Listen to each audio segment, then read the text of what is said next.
جی ہاں، چائنا ہمیشہ سے سرپرائز دیتا ہے، اور ہر شعبے کے اندر چائنا اس وقت کس طریقے سے غور و فکر کر رہا ہے وہ بچہ بچہ جانتا ہے۔ خلا سے پاکستانی بیچ کامیابی سے واپس زمین پر آ چکے ہیں، اور یہ کس کی بدولت ہوا؟ چین پاک دوستی۔ چین پاک دوستی کی کوئی حد نہیں، اور اس کے بارے میں ایک مقولہ ہے کہ ہمالیہ سے بلند، شہد سے میٹھی اور سمندر سے گہری یہ دوستی اب خلا میں بھی اپنے گہرے نقوش چھوڑ رہی ہے۔ اس کی تازہ ترین مثال دونوں ممالک کے درمیان خلا میں بیچ منصوبہ ہے، جو دونوں ممالک کے سائنسدانوں کے درمیان میں سنگ میل کی حیثیت رکھتا ہے۔ اس منصوبے کے تحت چین کی انسان برادر خلائی تنظیم کے تعاون سے پاکستانی اور چینی سائنسدانوں کی جانب سے خلا میں بیج بھیجے گئے تھے، جن کا اب کامیابی سے واپسی کا اعلان ہو چکا ہے۔ یہ بیج چین کے شینزو 14 انسان برادر خلائی مشن کے ذریعے خلا میں بھیجے گئے تھے، جسے جون 2022 میں ایک سائنسی تجربے کے لیے خلا میں روانہ کیا گیا تھا، اور گزشتہ دسمبر میں یہ مشن کا عملہ بحفاظت زمین پر واپس آ گیا ہے۔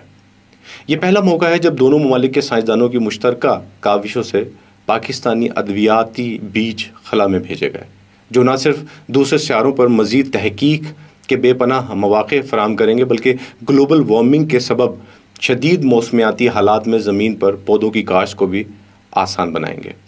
خلا میں بھیجے گئے بیجوں میں میتھی، مہندی، سوہانجنا، گھوگھرو اور کرنجوا شامل ہے۔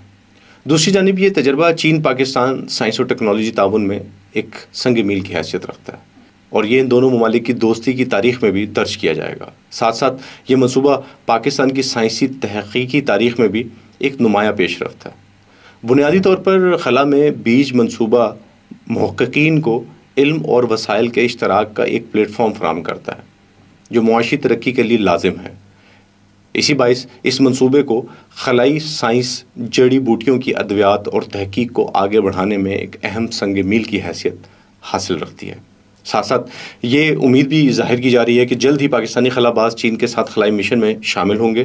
اس حوالے سے پہلے ہی چائنا مینٹ اسپیس ایجنسی اور Pakistan space and upper atmosphere research commission کے درمیان انسان برادر خلائی مشن سے متعلق تعاون کے معاہدے پر دستخط کیے جا چکے ہیں۔ معاہدے کے مطابق دونوں فریقین کے درمیان تعاون کے ممکنہ شعبوں میں خلائی سائنس کے تجربات اور تکنیکی تجربات، خلا بازوں کا انتخاب اور تربیت اور پرواز، اس کے علاوہ انسان برادر خلائی پروازوں سے متعلق سائنسی اطلاق اور کامیابیوں کو آگے بڑھانا شامل ہے۔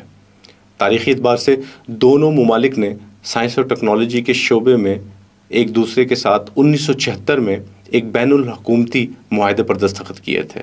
تاحال دونوں ممالک کی جانب سے مشترکہ طور پر تقریباً 500 سائنسی تعاون کے منصوبوں کی مالی معاونت کی جا چکی ہے، جن میں زراعت، ایروسپیس اور کیمیائی صنعت وغیرہ کا احاطہ کیا جا سکتا ہے۔ یہ پاکستان کے لیے دوستو ایک بڑی خوشائن بات ہے۔ پاکستان غور و فکر کے فیز میں داخل ہو چکا ہے، جہاں پر حالات ہمیں مشکلات کی طرف جاتے نظر آ رہے ہیں، اسی طرح ہماری قوم اور نسل ایک نئے دور میں داخل ہو رہی ہے، ایک ایسا دور جہاں پر سائنس اور ٹیکنالوجی کے بغیر ترقی ناممکن ہے۔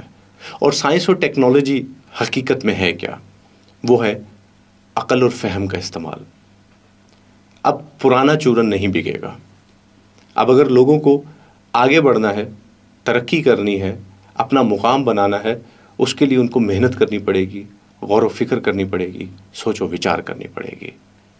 ہماری قوم جہاں پر بہت سی ایسی غلط ڈائریکشنز کی طرف چلی جاتی ہے جہاں سے اس کو شارٹ کٹ کا خیال آتا ہے، تو اب شارٹ کٹ کی دنیا بہت پیچھے رہ گئی ہے۔